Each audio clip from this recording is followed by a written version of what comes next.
welcome back to the Nerd Den here once again, and in today's video I am going to be doing my review for Doctor Who LUX. Yes, the second episode that we released last week for Doctor Who Season 2, and honestly, wow, it was such a phenomenal episode, which I'm going to be sharing my unscripted thoughts on it because I've watched it a couple times now, and I thought it overall was a really good episode. It flowed really well, and you know what, I'm going to say, I went into this episode really excited because I love the concept of animation and live action combining and creating something really cool. I love that mix of a cartoon character coming to life in the real world. It's something that I've enjoyed in other films in the past, and it's nice to see it happen in my favourite TV show, which I thought was really cool. And I've got to say straight off the bat, because I'm going to just get this out of the way, I did really love the plot of Mr. Ring-a-Ding. I really love the character. I love the plot of him coming to life. The whole God thing as well, which I thought was a nice continuation from what we got in Season 1 and the 60 specials. Seeing the Pantheon being represented through a cartoon character, I thought was really, really good. But obviously that does come with some issues, like who was the Harbinger?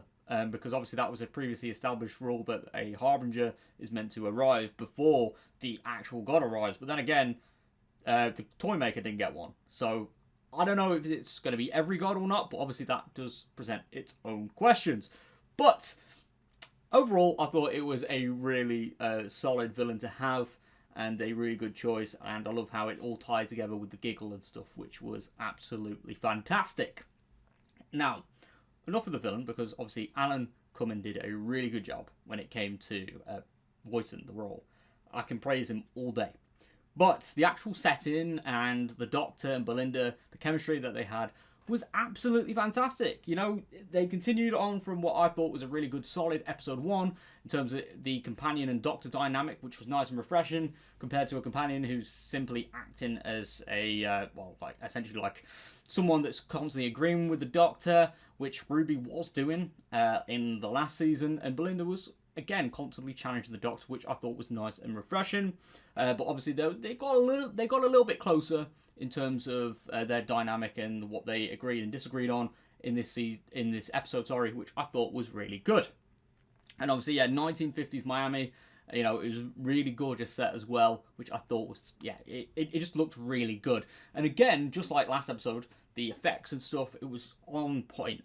Something I really do love about this era is that you can tell there's an increased budget. You know, obviously not just Mr. Ring-a-Ding, but, you know, some of the stuff that we see in the final act and stuff is just absolutely fantastic. I really do applaud the behind-the-scenes team and stuff. It just looks absolutely stunning.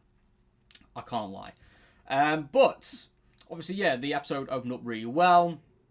You know, the plot and everything, it was set up perfectly. However, I will say, during the breaking the fourth wall scene, now I did love all the animation stuff leading up to it, obviously seeing the Doctor and Belinda in animated form, I thought was really cool. However,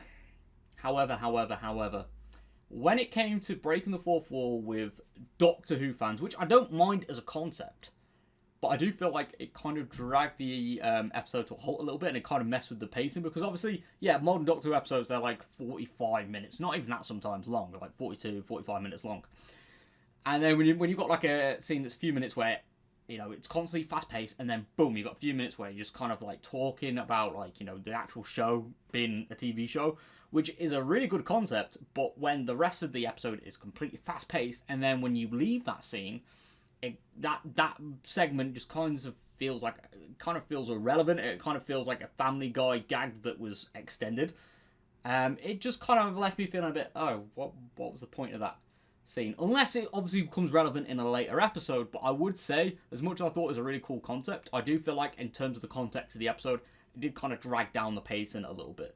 So yeah, but I did enjoy the whole little gag about Blink being their favourite episode, and, you know, the Doctor's like, oh, well, I did this adventure and that adventure, and they're like, no, Blink, you know, The What You've Angels, top tier stuff, which, you know what, I did kind of agree with. But yeah, I would say I didn't mind that scene, but it did kind of drag the pacing down just a little bit.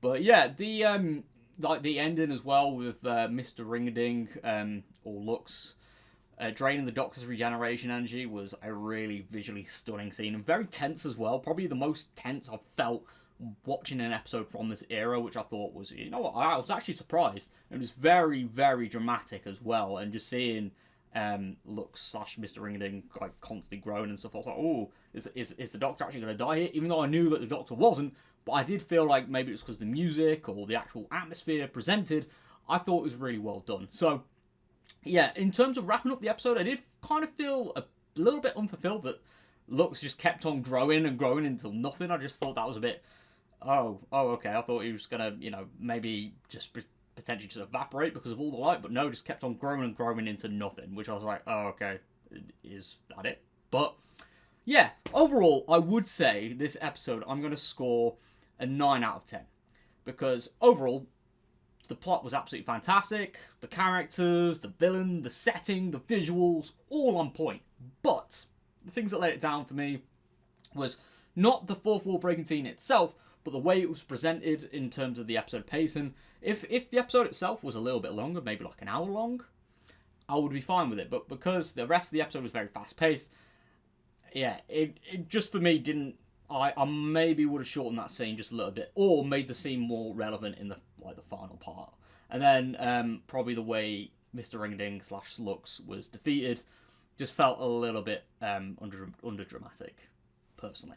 But yeah, overall I'm going to give it a 9 out of 10. So let me know what you thought of Lux in the comment section down below. And I'm going to wrap up this video here. But if you are new around here, click that like button. Comment as well what you thought of the episode, and click that subscribe button with notifications turned on, as I am on the road to 8,000 subscribers, which I would love to reach by the end of the year. But anyway, I'll see you all next time. Thank you very much for tuning into the video. Take care, and peace.